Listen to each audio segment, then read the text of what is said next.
अच्छा, मुझे ना एक फार्मूला आपके साथ शेयर करना है कि ये इन और जो अन है इसमें कैसे फ़र्क रहे, पता चलेगा कि जो इन होता है वो नहीं होता है और जो अन होता है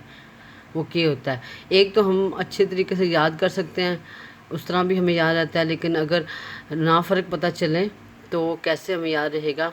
आप देखें ना, जो इन है उसके नीचे ये ज़ेर है, तो जब नहीं हम लिखते हैं तो नहीं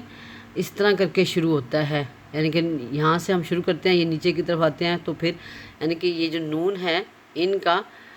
ये ज़ेर की तरह है, ठीक है। अच्छा, जो के है वो देखें, इसके ऊपर अन के ऊपर ज़बर है और के हम ऐसे लिखते हैं, उर्दू वाला जो के है ये देखें, ये ऐसे फिर नीचे से ऐसे आते हैं। तो इस तरीके से आप लोग याद रख सकते हैं कि जो ज़बर है वो के ऊपर भी जो ये वाला हम लोग करते हैं वो के ज़बर की तरह का है, और जो इन है वो नहीं, यानी कि हम एक ज़ेर की तरह शुरू करते हैं नहीं लिखने के लिए, ऐसे फिर जाते हैं। होप सो आपको समझ आ जाएगा कि इन होता है नहीं, अन होता है के, और फ़र्क कैसे रखना है, याद कैसे रखना है, वो मैंने फार्मूला आपको बता दिया। ये देखें ना, साफ़ आपको नज़र आ रहा है ये और ये ज़बर इस तरह, और इन